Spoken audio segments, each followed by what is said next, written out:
I'd strongly recommend a solar power weapon here. I don't actually recall seeing any void shields. I went with a whispering paddle stick for the Vorpal major spec damage on champions. Gnawing Hunger I hadn't used before, but I really like it. The sound design on it makes it a satisfying experience. However, I think a Crisaramello would have performed better here. For my heavy, I brought out the Ascendancy. I know some of you are going to see this and be like, a rocket launcher, what? And granted, I don't normally run them, but the idea here is to do as much damage as you can with a single shot to minimize the amount of time you're exposed. You get Whispering Slab and Gnawing Hunger randomly from Engram's. Ascendancy is the rank 16 reward for Strikes, Gambit, and the Crucible. If you don't have one, you can craft a solar launcher from your collection.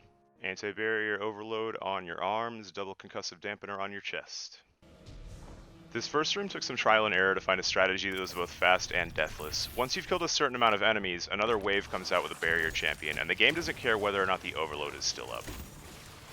So, you want to take out the overload as quickly as possible. The thing with their regen is, after a charged bow shot hits them, you have about 5 seconds to do damage before they get all their health back. The key here is going to be alternating between rockets and arrows.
Highly recommend running Stasis here if you're going for Flawless, as being able to freeze the Servitor allows you to clear the rest of the room. If you don't have Stasis, do enough damage to the Servitor to force his barrier and break it. He doesn't do this bubblegum tractor beam bullshit when he's stunned either.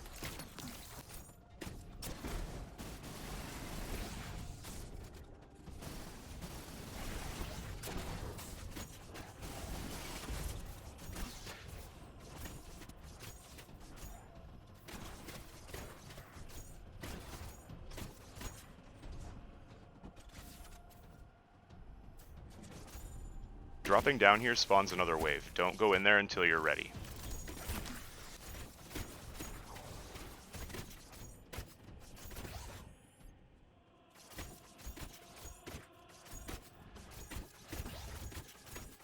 In my runs, there was at least once per Overload champion where they'd teleport out of sight and be like, yo, hold up, I gotta take this call. Life insurance, yeah, I'm very interested.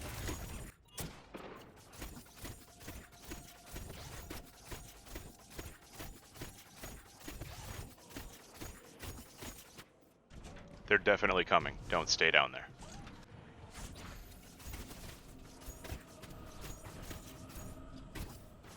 Reminder to kill the snipers before they 2-tap you.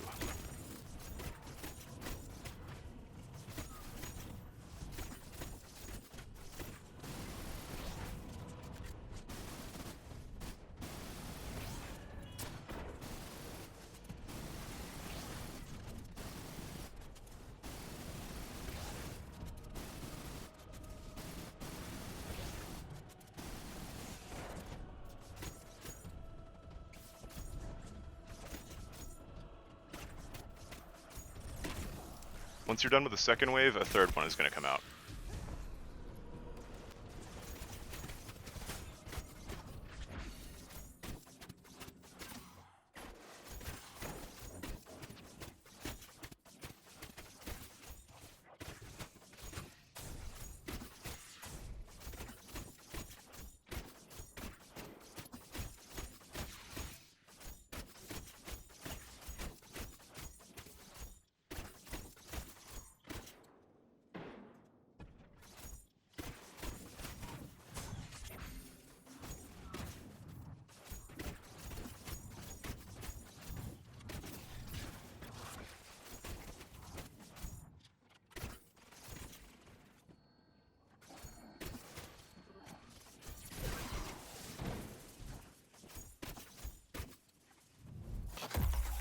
If you're going through on Warlock, save your super for when you're low on heavy and a barrier needs to die. Warlock stasis super is hard countered into irrelevance against overload since you can't use your bow to disable their health regen.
The biggest thing on this last room is going to be to take your time. If you're not going for flawless, you have plenty of revives to work with before you hit that 15-minute mark.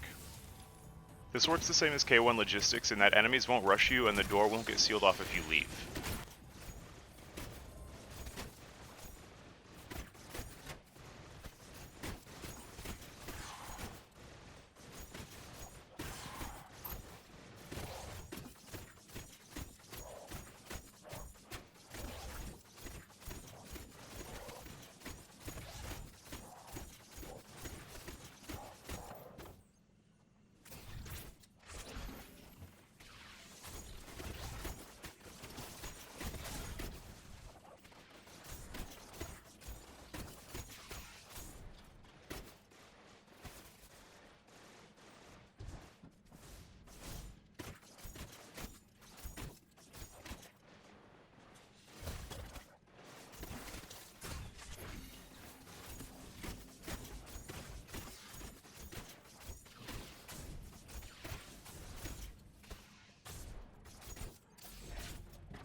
Just like the first room, killing enough spawns another wave.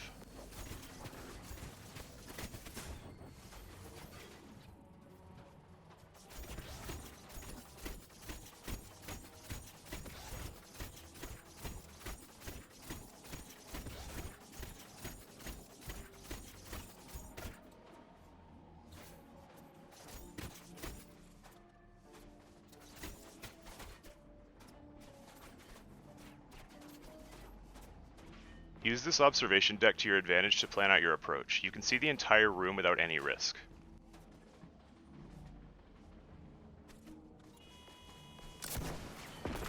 You hate to seek it. Get it? Cause they're seeking rockets?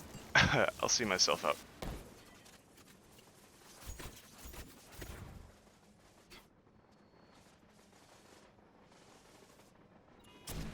Once this guy goes down, get back to the observation room.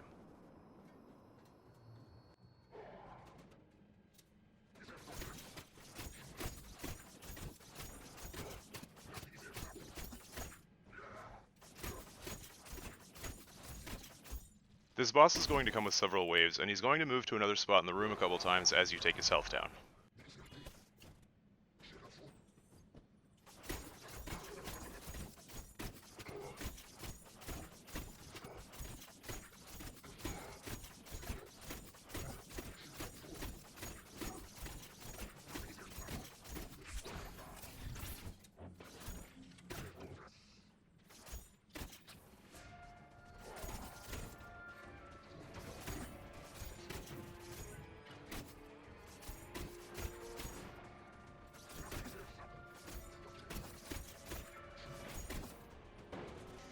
And he's gonna try to pull some shit.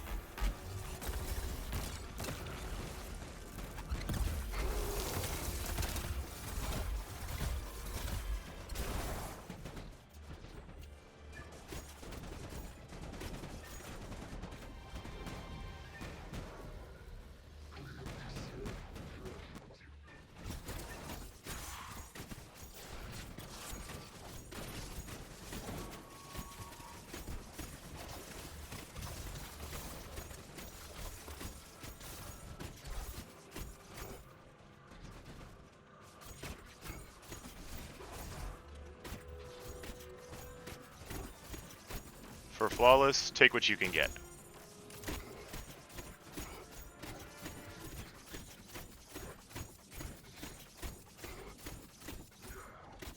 These barrier champions have a limit on how many allies they can cover, and that number doesn't cover both his entire squad and the boss. But the boss has a wider range of movement than everything else over there, and often wanders too far away from the servitor. So the play here is not to kill any of the adds until you've finished off the boss.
If you do accidentally kill something and can't seem to separate the boss from the barrier, a backup plan would be to force the barrier, get the stun, and hit it with a rocket. The blast radius will take out his entire squad and make the encounter much more manageable.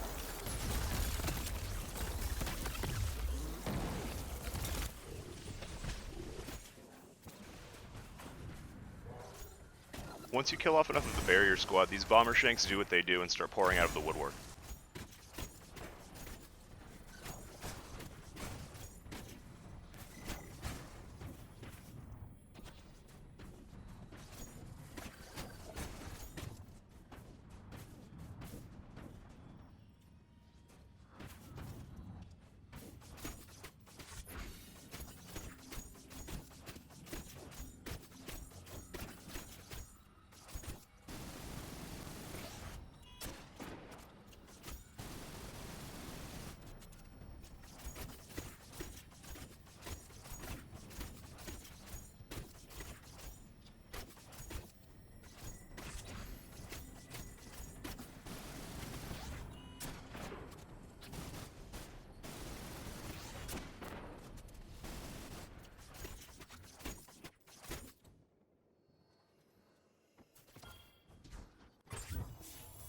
And that is K1 Communion.